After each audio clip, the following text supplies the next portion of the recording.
नमस्कार दोस्तों, के एग्जाम फाइट में आपका स्वागत है। कैसे हैं आप सभी? उम्मीद है आप सभी सही होंगे। चलिए दोस्तों, आज मैं इलेक्ट्रिकल एसेसरीज से कुछ महत्वपूर्ण प्रश्न लेकर आया हूं, जो कि यूथ कंपटीशन के बुक से लिए गए हैं। दोस्तों, हमने 146 प्रश्न पिछले वीडियो में कर लिए हैं। अगर आपने नहीं देखा है तो पिछले वीडियो में जाकर आप देख सकते हैं। चलिए इन प्रश्नों को शुरू करते हैं। बैटन होल्डर में प्लास्टिक शेड किस से बचने के लिए लगाई जाती है? राइट आंसर, बरसात का पानी से। अगला है, सामान्य सीलिंग रोज सामान्यतः डैश फिट किया जाता है। सीलिंग रोज जो है दीवारों में फिट किया जाता है। सीलिंग रोज सामान्यतः दीवारों में फिट किया जाता है तथा स्विच बोर्डों में स्विच रेगुलेटर तथा इंडिकेटर्स आदि का प्रयोग किया जाता है। अगला है, स्विच सॉकेट प्लग्स होल्डर इत्यादि बैकेलाइट से बने होते हैं। स्विच सॉकेट प्लग होल्डर इत्यादि बैकेलाइट से बने होते हैं। तांबे का प्रयोग चालक आदि बनाने में किया जाता है। यह माइका का प्रयोग विद्युत रोधन में प्रयोग किया जाता है। कंसील्ड तंत्र में सैंडल स्विच को बॉक्स से लगभग कितनी दूरी पर लगाया जाता है? राइट आंसर है 30 सेंटीमीटर। अगला है, एक पोल एमसीबी का प्रयोग सामान्यतः छोटे आवासों में किया जाता है।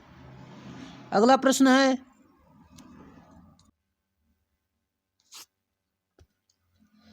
किसी परिपथ में सबसे कमजोर हिस्सा है फ्यूज।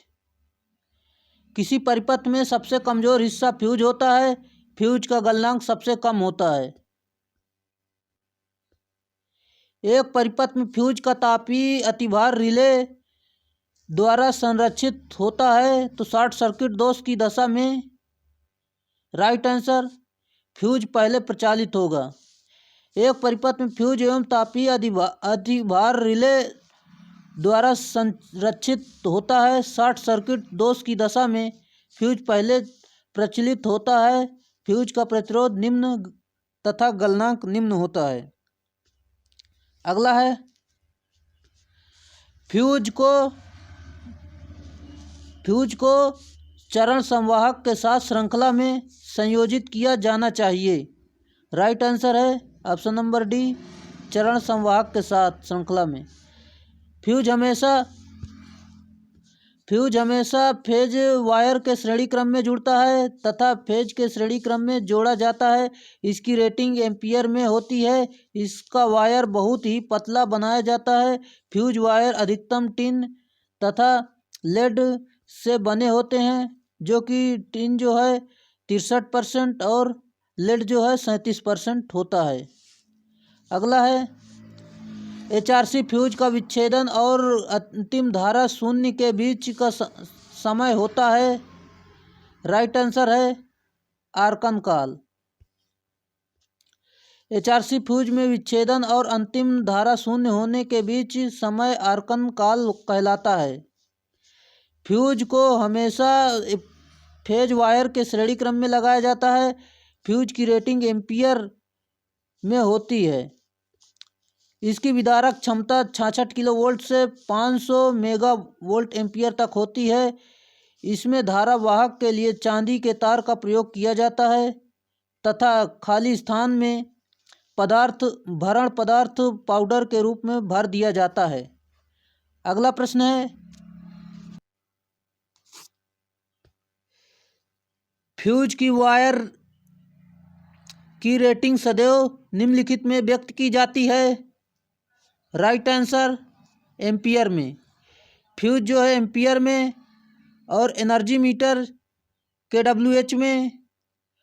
शक्ति जो है यानी पावर की रेटिंग जो होती है एम्पियर वोल्ट होती है। अगला है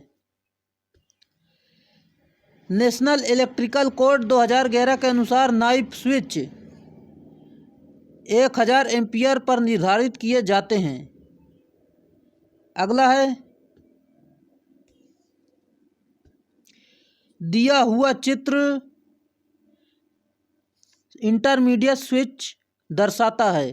दोस्तों जो स्विच दिया है इंटरमीडिएट स्विच है।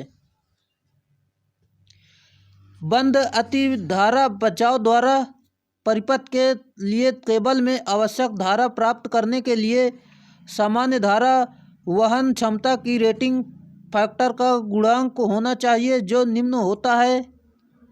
Right answer option number A 0.81। बंद अतिभारा बचाव द्वारा परिपथ के लिए केबल में आवश्यक धारा प्राप्त करने के लिए सामान्य धारा वहन क्षमता रेटिंग फैक्टर गुणांक 0.81 होना चाहिए। अगला है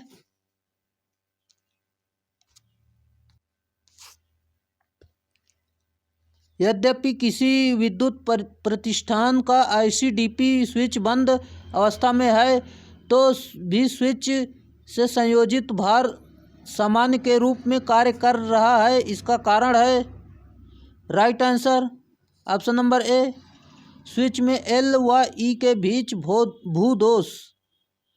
चलिए अगले प्रश्न पर इसकी व्याख्या देखते हैं। पहले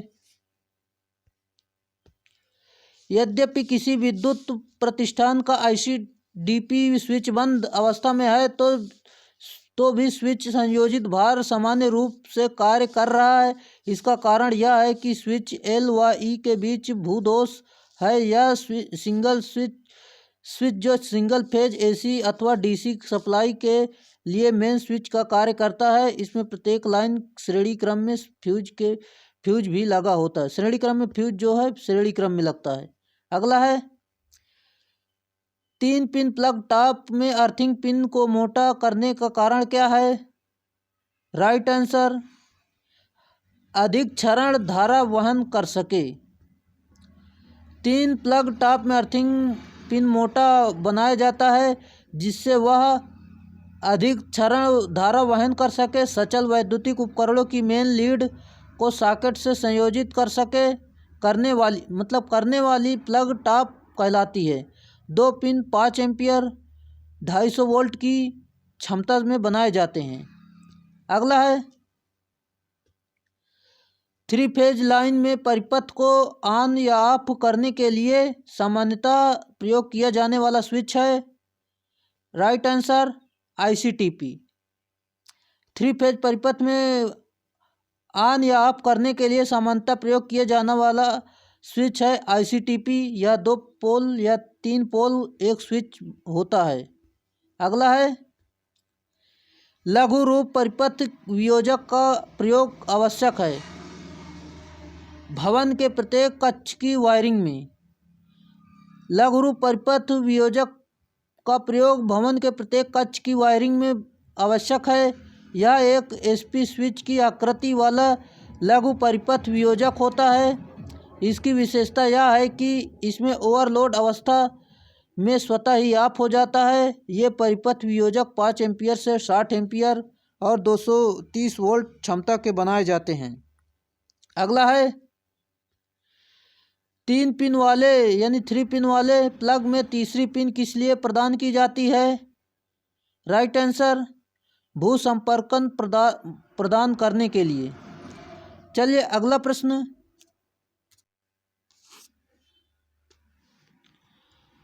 दोनों तरफ के स्विचों के लिए किस प्रकार की वायरिंग की आवश्यकता होती है। ऑप्शन नंबर डी सीढ़ीनुमा वायरिंग। दोनों तरफ की स्विच जो है सीढ़ीनुमा वायरिंग की आवश्यकता होती है। 2 वे द्विमार्गी स्विच कहते हैं इसे। 15 एम्पियर की क्षमता का कौन सा आउटलेट संयोजित किया जाता है। Right answer option number C DP switch के द्वारा। डीपी स्विच 15 एम्पियर तक कनेक्ट किए जाते हैं। अगला है किसी सर्किट में थर्मोस्टेट स्विच का उपयोग करने का उद्देश्य क्या है। तापमान नियंत्रित करना। अगला है स्विचों को कंट्रोलिंग एसेसरीज के रूप में वर्गीकृत किया गया है। स्विचों को कंट्रोलिंग एसेसरीज के रूप में वर्गीकृत किया गया है। अगला है निम्नलिखित में से किस धातु का फ्यूज तार में उपयोग नहीं होता है? Right answer stainless steel. Fuse का अवयव प्रायः ताम्र, तार अथवा टिन तथा लेड का मिश्र धातु 63% टिन और 37% सीसा के तार का बना होता है। इसके अतिरिक्त चांदी, जस्ता, एल्युमिनियम, एंटीमनी आदि धातुओं के तार फ्यूज तार के रूप में प्रयोग किए जाते हैं। फ्यूज लाइव तार के श्रेणी में जोड़ा जाता है। अगला है इंसुलेशन परीक्षण के लिए किस धारा का प्रयोग किया जाता है? राइट आंसर डीसी करंट यानी डिस्ट धारा। इंसुलेशन परिपथ के लिए डीसी करंट का प्रयोग किया जाता है। इसके लिए डीसी जनरेटर मेगर के लिए बैटरी ब्रिज के लिए आदि का प्रयोग किया जाता है। अगला है द्विमार्गी सिंगल पोल स्विच निम्नलिखित का कनेक्शन नियंत्रित करता है। Right answer option number B, एक तार दो स्थितियों में। अगला है डिले फ्यूज किसके रक्षार्थ हेतु प्रयुक्त होते हैं? DC Motors. Delay switch DC Motors में प्रयुक्त होते हैं या फ्यूज समय देरी के लिए प्रयोग होते हैं। अगला है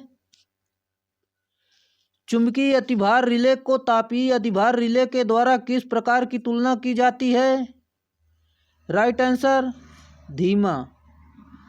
दोस्तों आज के लिए इतना ही।